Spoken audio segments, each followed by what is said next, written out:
Ekitongole ekivunaanyizibwa mu kuteekerateekera eggwanga kitegeezezza nga bwe kyakola ensobi mu kuteekerateekera eggwanga lino ekyaviirako ekirwadde ekya COVID-19 okutulumba ne kituyisa bubi nnyo mu muyaga ogwokubiri ogw'ekirwadde kino gwe tulimu. Akulira National Planning Authority ye Dr. Joseph Muvawala binene abyogeredde ku Media Center mu lukuŋŋaana lwa bannamawulire mu kibuga Kampala. President yakyogera ne ku TV nga abaggalawo yabagamba nti atulagira tube n'ebitanda emitwalo 4 mu meka mu 12 twateekawo bimeka. Njagala okutwala omukisa guno ng'akulira okupulaninga mu Uganda okukkiriza kuba kiba kirungi nnyo okukkiriza w'okola ensobi nti singa twali tukoze kye twali menti okukola n'okukozesa ssente gavumenti ze yatuwa eza palamenti mu ngeri entuufu naye waliwo n'enjawulo. Essente oyinza obutazibba naye n'ozikozesa ekintu ekitali ki etagenda kuyamba. Tuyinza okuba ssente twazikozesa allowance ne togula oxygen tetwabba sigamba ntwali babbi naye mu kukola enkola yaffe gye twakolamu teyayambye bannayuganda obutafa ku leveni. Njagala okikkiriza nga ffe abapulaning era njagala okukakasa ensi nti okuva n'olwaleero tugezaako nnyo kuba atayiga abamusiru ate ateemenya naye era naye abamusiru. Ono bw'abuuziddwa ku nsonga z'ebisale eby'okukebera bannayuganda ekirwadde ekya COVID-19 ebiri waggulu n'ategeeza nga bwe bagenda okutuula n'abakulu mu minisitule y'ebyobulamu balabe ekyokukolera ensonga eno. Tulina okuyikiriza kyogere na Diana ayendidde nti ssente edipima abannayuganda ssaawa eno adizira olw'okuba nti alina okuba n'ensawo ey'essente edipima. Ssente ediri wadde akwidda ndaba nakuwonya bulamu kyandibaire kirungi singa tusobola okupima abantu twategeera era okupima okwo kwabaawo ng'omuntu yeneeneena awuliramu ekyo kyonna kyona ekiraga nti mulowera ajja yakola ki yeepimya. Aye okupima mu Uganda muno kuli ku mitwalo 9-10. Omuntu wa buliido tasobola kukola ki kupima mungana entwala ekintu ekyo mu gavumenti mpandiikire mukulu munange Diana ku nsonga eno ey'okupima kuba nkulu eri abannayuganda. Tuyisiza tutya emiwendo egy'okupima abannayuganda basobole batya okwepima. Omusasi waffe Kemba Hope yatuleetedde egguliro eryo. Nga tukyalira mu kitongole ekyo ekivunaanyizibwa mu kuteekerateekera eggwanga ki National Planning Authority kivuddeyo n'enkola etuumiddwa projection model eneeyambangako okuteebereza entambula y'ekirwadde ekya COVID-19 ekimezza amawanga agawerako ku ttaka. Omukulu Dr. Joseph Muvawala bw'abadde ng'ayogera mu lukuŋŋaana lwa bannamawulire mu kibuga Kampala ku Media Center ategeezezza nti enkola eno bagigezesezza okumala ebbanga lya myezi 3 mirambirira ng'era babadde bayambibwako abakugu okuva mu mawanga amalala bwe batyo ne bakakasa nti kituufu nnyo yakuyambira ddala eggwanga lino. Model gye twakola etuyamba okutegeera mu wiiki 2 enamba zaffe za COVID zijja kuba zitya. Model tugikozesezza okumala emyezi 3 tulaze nti 97 eba ntuufu era tusobodde nti namba zetubawa ziba within that range. Tukakasa nti ekintu kye tukoze kituufu nnyo era kitandise okulaga nti obulwadde mu wiiki 2 ez'emabega bwali bweyongera ku sipiidi eyeyongera naye kati obulwadde butandise okweyongera ku sipiidi eka. Bukyeyongera naye nga ku sipiidi ekola ki eka. Kitegeeza nti lockdown ey'okubiri eyabasibira eka ekoze omulimu gwayo okutaasa obulamu bw'abannayuganda. Dr. Muvawala takomye okwo ayongedde okukalaatira bannayuganda okwekuuma ekirwadde ekya COVID-19 nga bagoberera enteekateeka zonna ezaalambikibwa minisitule y'ebyobulamu mu kulwanyisa ekirwadde ekyo. Now let me assure you, if we project that the numbers are going up, there will be an extension because your life is more important. Whose ball game is it? The ball is in your court. The ball is in our court. Let's all do the right thing so that these numbers go down. The moment we show the numbers are going down, let me tell you, as an economist, if the cases are going down, then for us economists will come with our suits and say now we are in control. The economy has to be, when the curve goes down, the evidence is now there with us. The president will not extend the lockdown. If the curve goes up, then Madame Diana Twine will be in charge.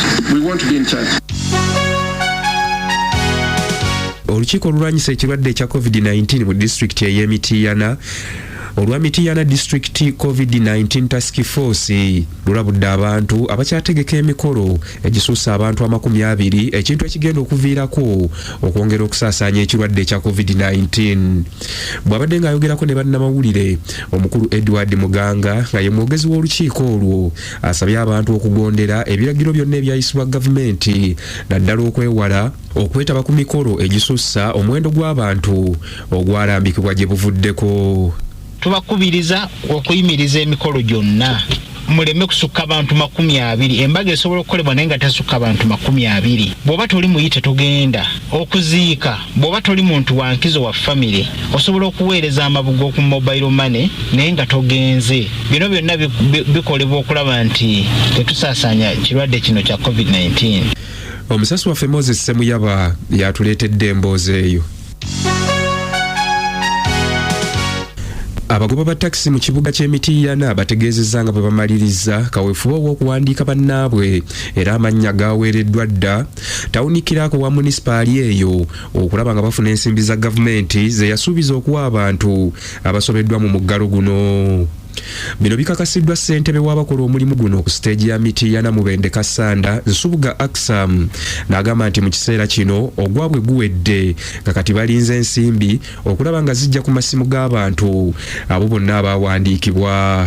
Twabadde tuli awo abakulu ne bankubirako ab'omu gavumenti ne baŋŋamba lisiti y'abadereva giwandiike ne tubawandiika bonna n'ennini nnamba bonna ne tuziwandiika ne tuziweerezaayo era batusuubiza tusubira ku Lwokuna nini nnamba tuziweerezaayo amannya g'abadreva teekako n'ennamba z'essimu naye kyenkutira abadreva nti ate erinnya lyo nga bwe terigenze twabakubidde omulanga ne timuleete nini nnamba n'ennamba z'essimu n'amannya gwe atalina ndagamuntu togenda kufuna ssente kuba baatugambye temutawaana kuwandiika baagala nini nnamba omusango si gwaffe ng'abakulembeze ba takisi.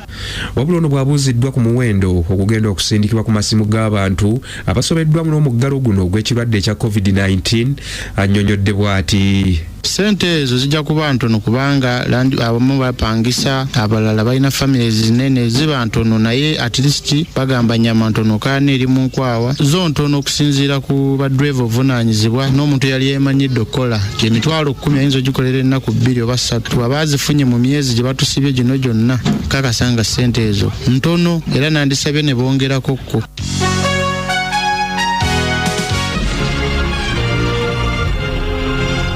Omukulembeze w'eggwanga erya Kenya Uhuru Kenyatta bannansi bamunenyezza olw'okumenya amateeka ga kafyu bw'atongozezza amalwaliro 5 mu kiro ekikeesezza olwaleero. Kenyatta mu kwewozaako agambye nti kibadde kyetaagisa kubanga kiraga butereevu nti amalwaliro ago gaakuweereza abantu essaawa 24.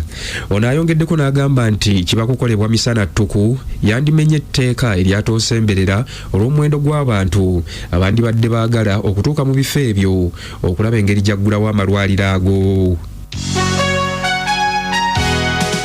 Agava mu ggwanga erya Zimbabwe gategeeza nti olwaleero gavumenti bw'egenda okubunyisa akapapula akapya ak'ensimbi nga kazitowa $5 nga gwe muwendo ogukyasinze okubeera omunene bukyanga eggwanga eryo litandika okufulumya empapula z'ensimbi.